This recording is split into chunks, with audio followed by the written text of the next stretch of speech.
my God, I'm just looking here. The newest Dick Wolf show, CIA, is going to be hitting CBS on the 23rd. Are you worked up about this? I know you're not. Maybe The Voice. Is that your show? That's coming out on the 23rd. We got the season 50 of Survivor. Holy crap. Am I aging here? 50 seasons of Survivor? That's out on the 25th. The new Scrubs reboot premieres on ABC that same night. There's some really cool things coming out on the tube. If you're suffering from cabin fever, you're probably well aware of this. Thanks for sharing your morning with me. I'm JD Green. If we haven't met, it's nice to meet you. We're live from Fly on the Wall Productions on North Main Street in Barrie, not only on Facebook, but also on YouTube. Look at this. I got to show this to you. I found this in my barn.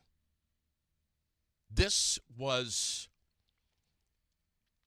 my dad's. Are you ready for this? His first cell phone ever. I think he bought this thing in 1983. If my memory is serving me right, I was like 12, 13 years old. For $1,200. Little did he know how much we would be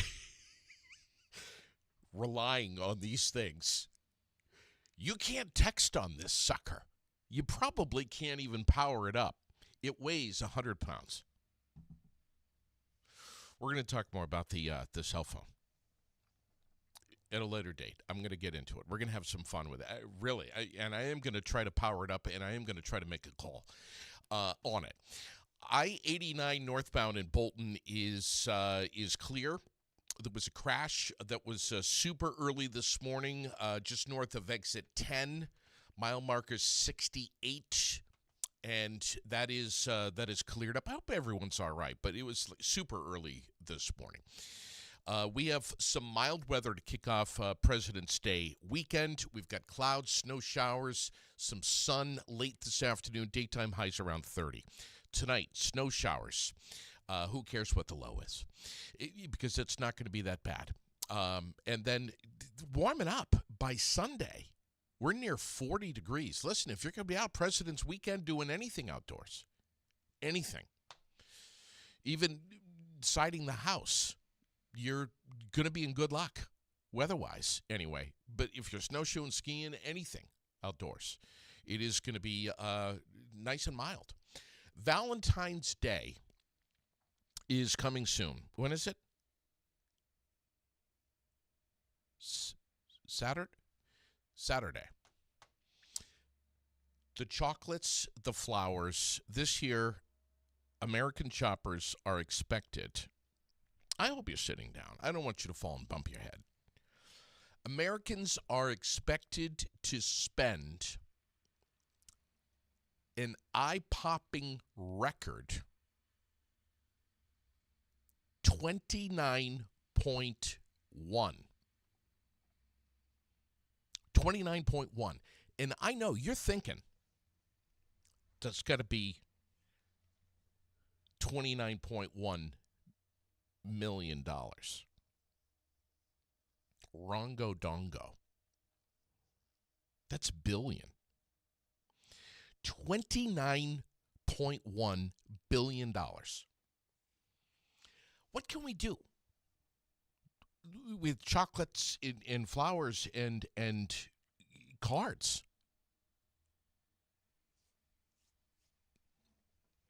This is all according to the National Retail Federation. What can we do with all this?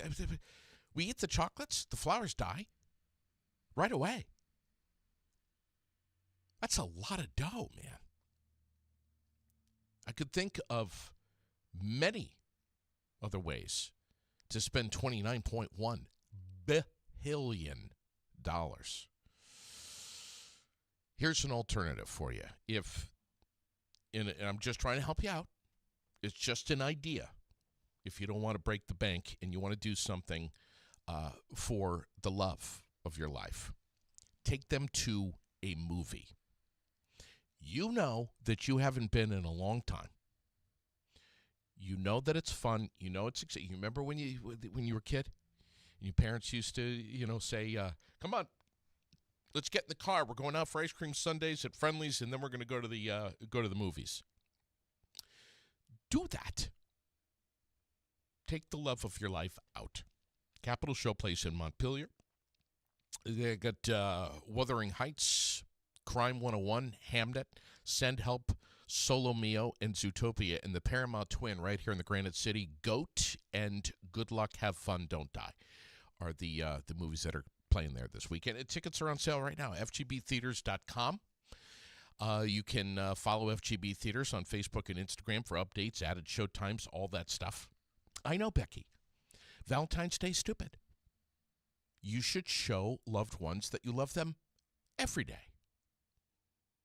It's a Hallmark holiday. I personally could not possibly agree with Becky any more than I do. And Donna. It's ridiculous. It is. Regroup here, a winter emergency parking ban. I think that has expired. It was yesterday. No parking on city streets or parking lots from 11 p.m. to 6 a.m. into Thursday morning. So, yeah, that expired at 6 o'clock this morning. Violators will be towed. Listen, if you haven't yet downloaded the Regroup app on your phone, first of all, it's free. Second of all, you're going to be up to speed instantly on anything that's going on in the city.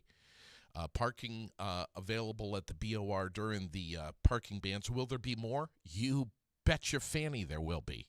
Winter is far from over. So just, keep this stuff in mind.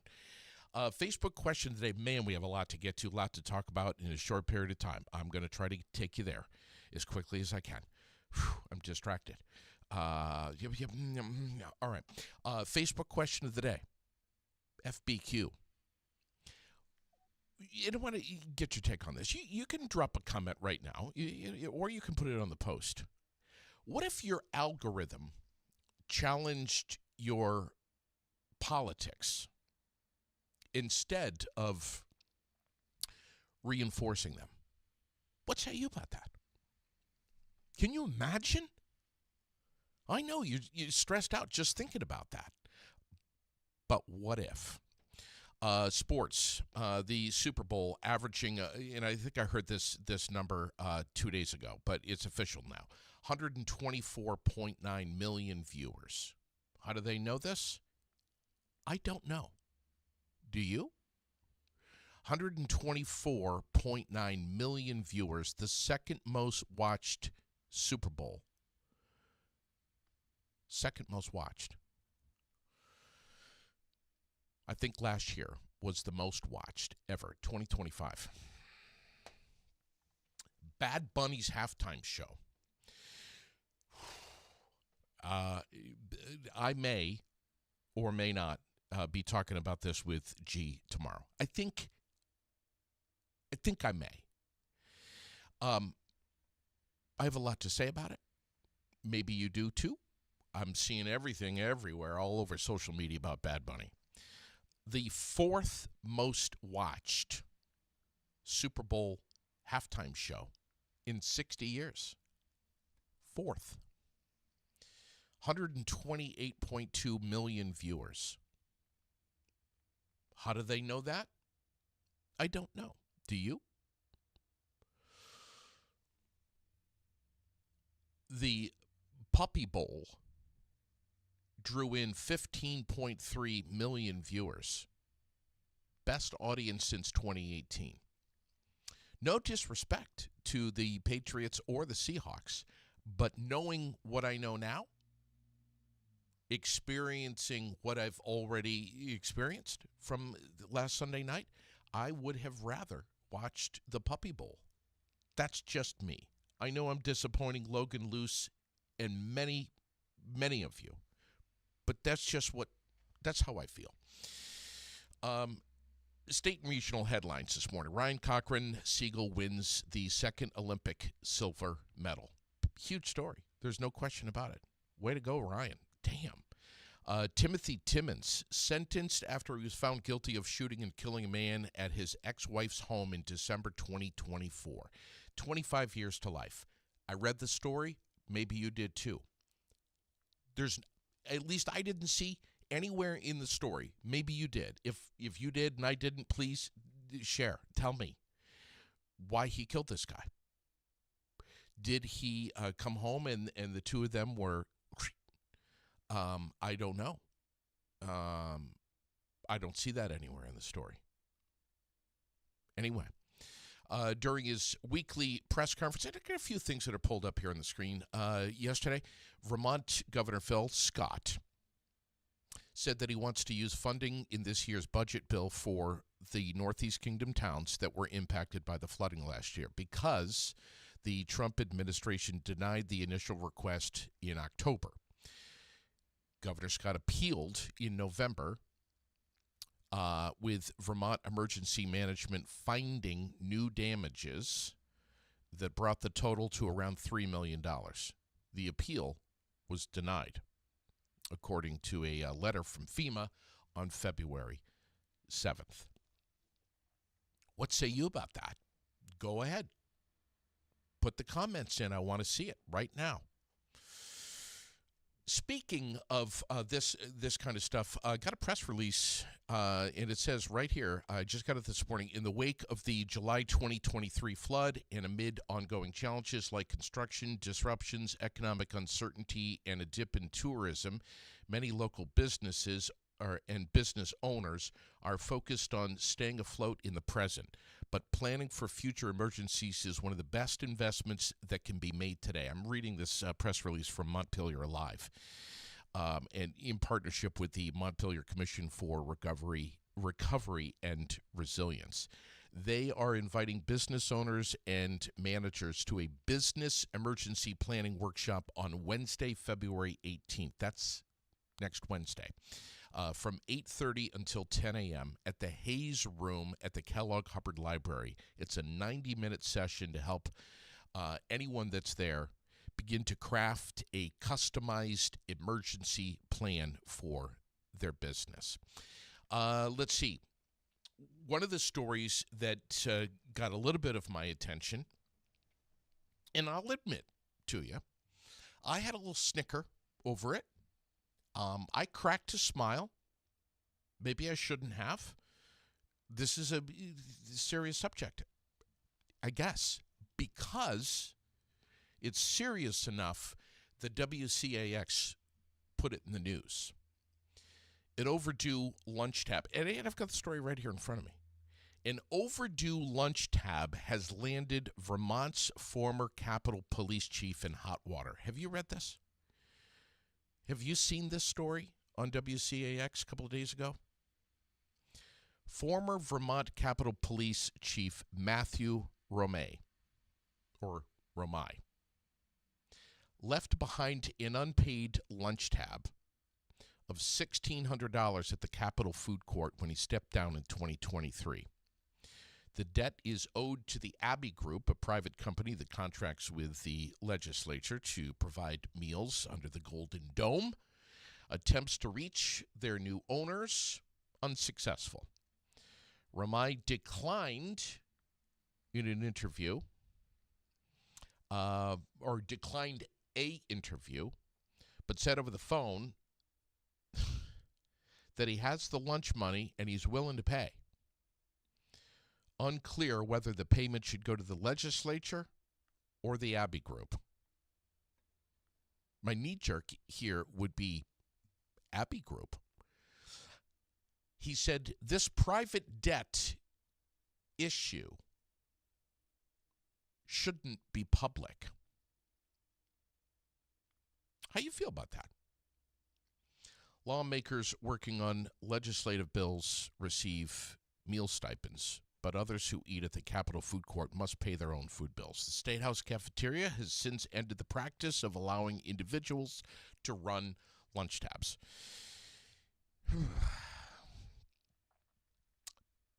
national headlines, and we're going to be chatting about the latest in the Nancy Guthrie case here in just a little bit. I have a 25-plus year criminologist who is standing by and going to be joining me here shortly. But in regard to that, and I want to just get this out of the way before we bring him on the air. Yeah, I posted this up on Facebook this morning. A Domino's delivery driver accidentally attempted to drop off a pizza to the front door of Nancy Guthrie's house during a live taping of News Nation. That's a broadcast partner of The Hill, by the way. The man was seen carrying several pizza boxes up the front steps of the residence belonging to the missing mother of TV host Savannah Guthrie's home. Journalists were gathered on the street in front of the house. Here's the quote. "We can't believe that we have to say this, but media on scene, please do not order food delivery to a crime scene address." That's a quote from the Pima County Sheriff's Department. Posted that statement on the social platform X. "This interferes," I'm continuing with a quote, "with an active investigation. Please also respect private property laws. Thank you." A video shared on social media showed the delivery driver explaining that he wasn't aware that the house belonged to Nancy Guthrie and that the order had been placed by a viewer for an independent journalist at the scene. News Nation senior national correspondent Brian Enton said, quote, "People are just kind of shocked that the delivery driver was able to walk past law enforcement to reach the front door."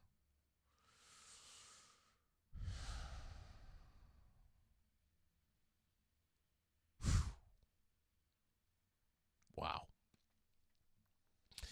What else do we have going on? Oh, my God.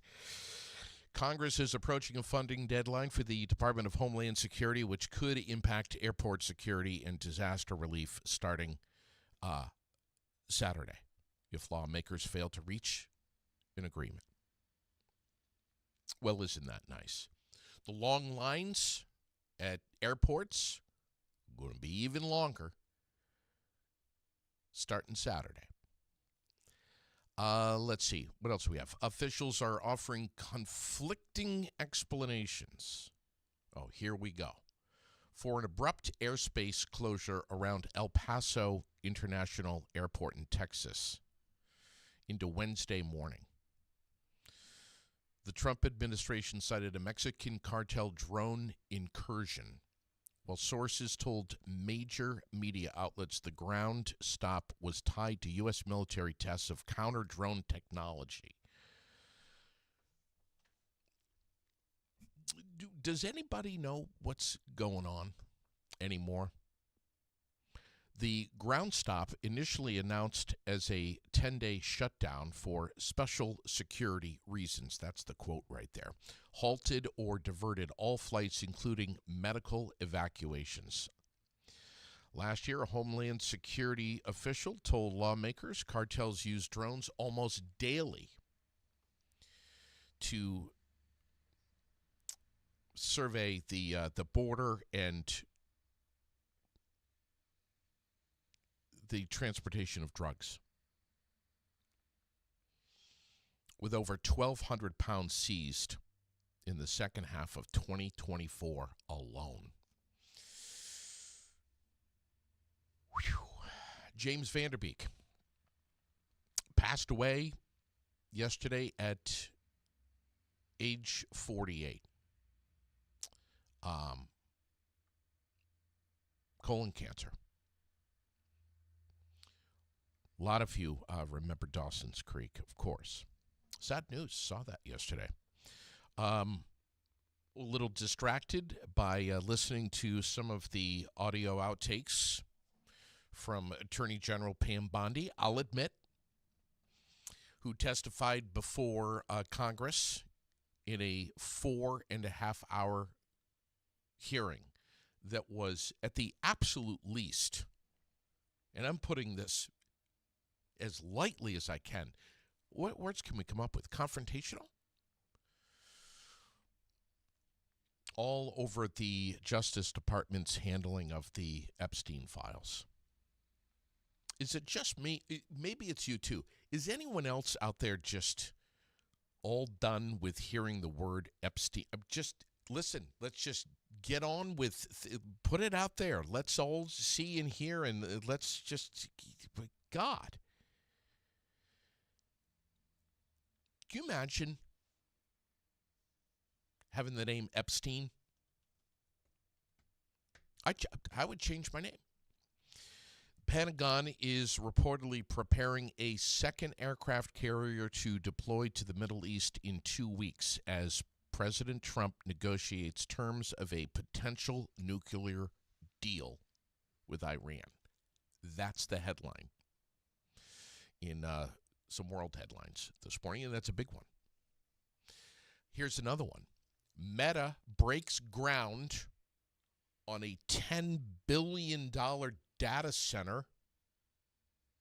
Where? Of course, in Lebanon, Indiana. It's all part of a big AI build out. This is going to be interesting. They're saying that they're going to invest $120 million into local infrastructure. Well, the folks of Lebanon, Indiana, we're going to have some really, really nice roads. What say you about all this stuff? So, probably the biggest, and it maybe not even probably, stories that's going on is this whole Nancy Guthrie story. And it is so bizarre. I'm listening to the things that are unfolding all the time. I'm waiting for a big break, and it seems like this story has gone from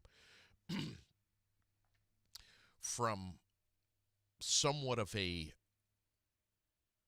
crawl at best to like fifth gear, and then back to a crawl. We've got this video surveillance of this guy who is armed, showing that he has a gun and a mask at the doorstep on the night that she was abducted. And I think probably one of the biggest questions that I have and that I've heard from so many is, why did it take so long to publicly release the picture of this armed, masked guy? I mean, this has been going on, what, a week and a half now? With me is criminologist Alex del Carmen. Good morning, sir. How are you? Good morning. What say you about the reasoning of why it took so long before that video surveillance surfaced? You know, it's hard to say, right? Because we don't know what we don't know. But it is pretty obvious to me that this presented a challenge to the FBI to retrieve that information for the very reasons that people thought that the video did not exist, which is essentially that the data was not captured. And as a result of that, it's like if you look at a device that's been knocked out of line and the person doesn't have a subscription, most investigators will tell you there's nothing we can do about it. And all of a sudden they take this matter to Quantico, and before you know it, there's a video that surges. So I would say some of it may have been related to paperwork, and the other part may have been just the technical issue that the geniuses that work over there doing IT stuff are were struggling to try to get the info out. Yeah, there's so many questions here, and I'm sure that you've got what's probably one of the biggest questions that you have, that if you had the opportunity to speak with the FBI, if you could sit down and have a cup of coffee with Cash Patel right now, and you had 5 minutes, what would you ask? First of all, what I would want to know is what does the bureau know as far as the crime scene is concerned, right? So, first of all, was this a forced entry? Did this person have a key to the house? Did this person knock on the door and Nancy opened up? Although it's hard to fathom that she would have done that at that time of night, especially with a person wearing a mask, right? And then thirdly, what was found inside the house? Was there furniture that was misplaced? Was there a chair that was broken in the struggle with Nancy? Does it appear that she was hurt more than that the FBI is claiming that she was, apparently by those blood spots that were outside? Is there any? Did they really brush through the area through DNA and ruled out the DNA from the family that would have been expected to have been there, and perhaps looked at DNA that served as outliers outside of the norm, people that have not been identified yet? I would have asked all those questions. And then, of course, to find out what kind of relationships did Nancy have with her family? What were those relationships like with her other daughter and with her son-in-law, which is I know has come under a lot of speculation in the past few weeks. What exactly was going on in her circle, in her world? Because all of those things give us clues as to try to frame the context in which this crime was committed. If that's a great thing that's in a it's so insightful. If you were Nancy Guthrie or any of the family, would you voluntarily speak up and say, "Hey, I would like to take a polygraph, even though they're not admissible in court. At least I don't think they are. But would you voluntarily say, "Hey, please give me a polygraph"?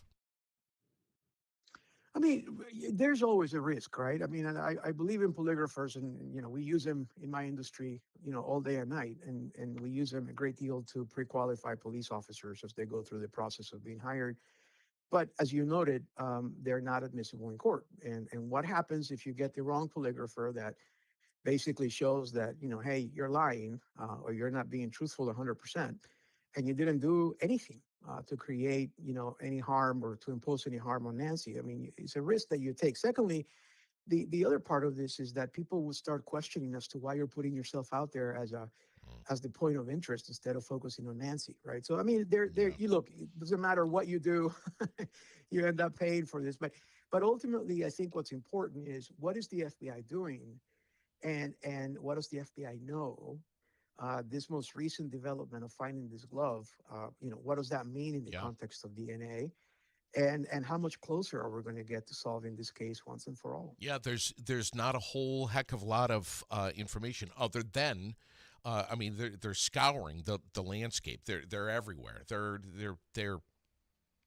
just go for miles around this house, and I guess they found this black glove, which uh, you know presumably was or could be potentially the one that this suspect was wearing when he was in front of the camera, which that was, or at least looked to be, a rubber glove. Was the black glove that they found a rubber glove? I mean, this is some pretty simple stuff here. I mean, that's an obvious question. Have you heard that the glove that they found was a rubber glove? They're not going to confirm anything until it's confirmed in the lab, right? So what they're likely going to be doing is at this point, and I can tell you right now, is that that glove is probably in Quantico right now being analyzed and taken apart. And what they're looking at is, first of all, the brand, right? Who makes that glove? Where can it be bought? Can it be bought online? Can it be bought on site? Are there local stores where you could buy it? Thirdly, what size is the glove? So that we can figure out this guy's, hands, how big they are, how small they are, because that's relevant to his height, perhaps even to his weight. Then also the DNA, right, which is what we're hoping for, that there's DNA of the bad guy in there, that whether he's wearing another set of gloves, that perhaps under these gloves, and there may still be some DNA in there. Is there any blood residue? Because that would suggest that he took off his gloves, the big gloves, the rubber gloves, when he got inside the house and struggled with Nancy and then put them back on.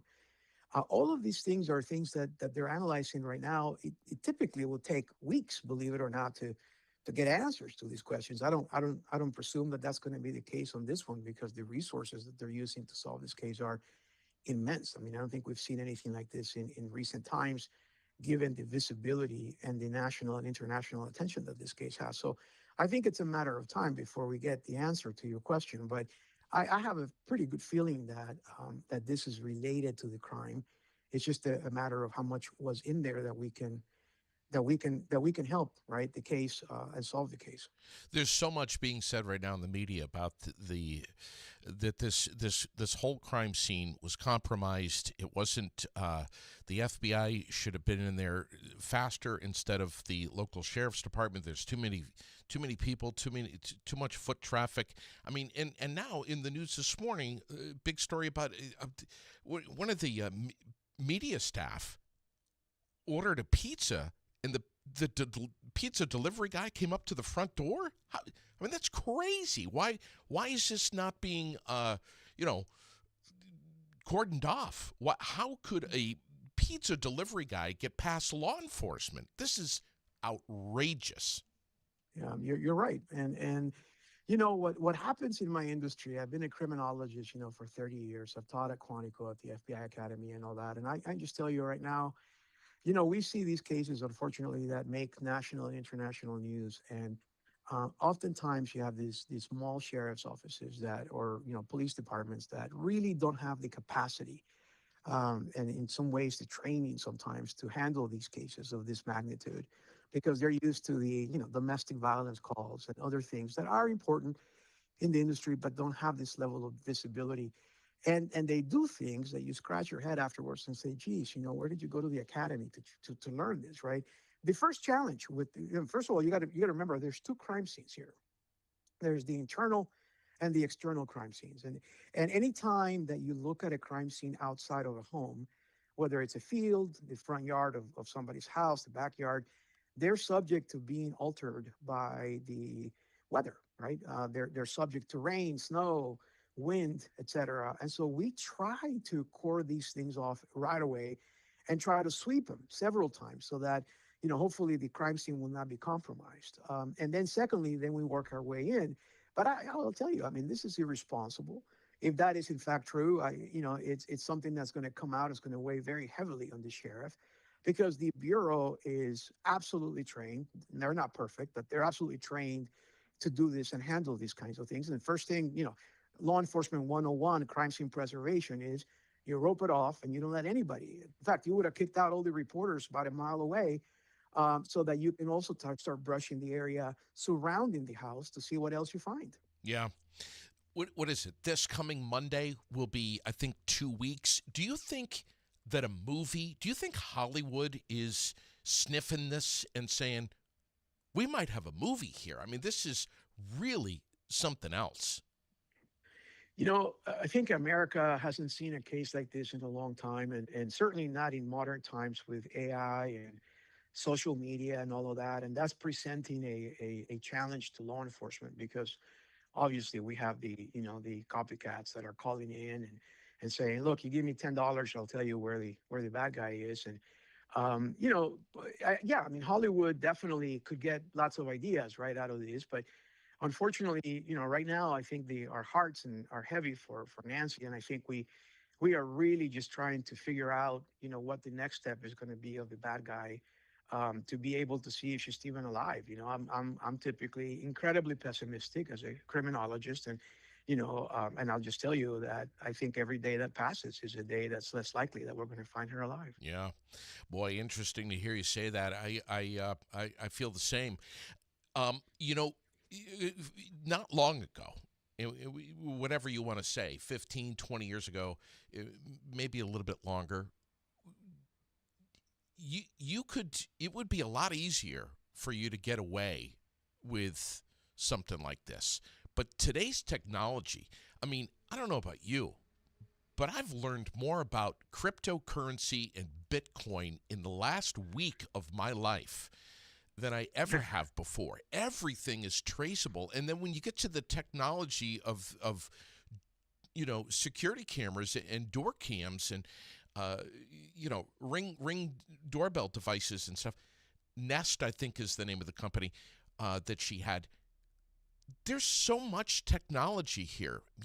It's like you can't get away with stuff like this. And I think the public wants to know, like we let off this morning, why did it take so long? What was it, a week before we've got a public release of the video of this guy, trying to cover up the camera and what appears to be a gun on his waist? Why did it take so long? And how was that video retrieved? And Nancy didn't have a subscription to the camera company. The camera was disconnected. I mean, I know that, these cameras are always recording and Google is involved. And, there's a lot of work that's going on behind the scenes here with investigators that are pulling footage off of these cameras that stay alive for a certain amount of time. But I mean, and I'm sure stock and sales in Nest and Ring are going through the roof now, with people saying, "Hey, mom, dad, you guys need to have cameras at your house." But man, it's like with all of this technology, I mean, we're talking about launching a rocket up to the moon here, but we can't get anything more than what we've got. This is out. This is unreal, man. Yeah, and I look. I think again, going back to the timeline. Not trying to make excuses for anyone, but I'll tell you that I think what actually happened is you got this local sheriff that shows up, responds to a call, and all of a sudden they find themselves in a national, international media. It finally occurs to somebody to call the bureau. They show up and they're probably scratching their head, going, "Oh my God, what did these people do to compromise the crime scene, to do this, to do that?" And then they begin to get their teams out there from Quantico down to Arizona. And by the time you have all of that, you start figuring out what company, subscribed or was part of the camera inventory that Nancy had, and then you start, talking to the company CEO and the lawyers that get involved, and the tech people to say, can we retrieve it? Is there some sort of a Hubble that captures the data regardless of the subscription? Is there something in the device that perhaps could have captured? Is there a hard drive that perhaps we could retrieve? And how much did the person, did the bad guy destroy that would not be retrievable? I mean, these people are, these folks that work the technological aspect of investigations, particularly those in Quantico, are brilliant people. I Yeah. mean, these are people that will resuscitate a cell phone that you've thrown inside a lake and taken it apart, and so I'm guessing that it took some time to do that, and they're not going to be telling the public, "Look, we're working on this.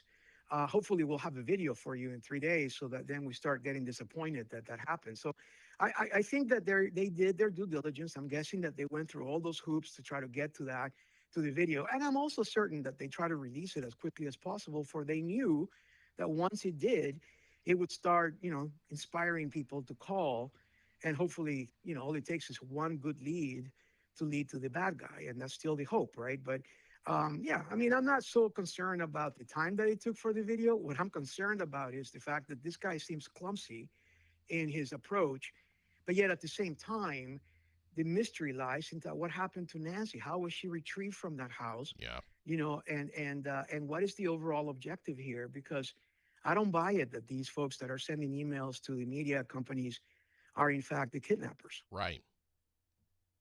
Yeah, I'm with you. I agree. You know, and meanwhile, we've got millions of Americans that are scratching their heads and saying, Google and Amazon are storing my video data even when it's been deleted? Really? That's a violation of my privacy. I mean, there's a whole lot of stuff that's going to come out of this, man. I think we all know that. That millions of Americans are surprised to learn about some of this technology that they weren't aware of. It's technology that they've purchased and installed at their own home. Yeah, there's no question. And, some of us in the industry of criminology have been saying it for years. You buy a computer, regardless of how expensive or cheap it is, and it's got a built-in camera, and you have it on, and you may even have the computer off. I mean, is there a hacker out there? Is there someone, talented enough and evil enough that can remotely access your camera, turn it on, and record everything that's going on inside your house? And the answer to that is yes. It's crazy. Um, it's crazy. Yeah.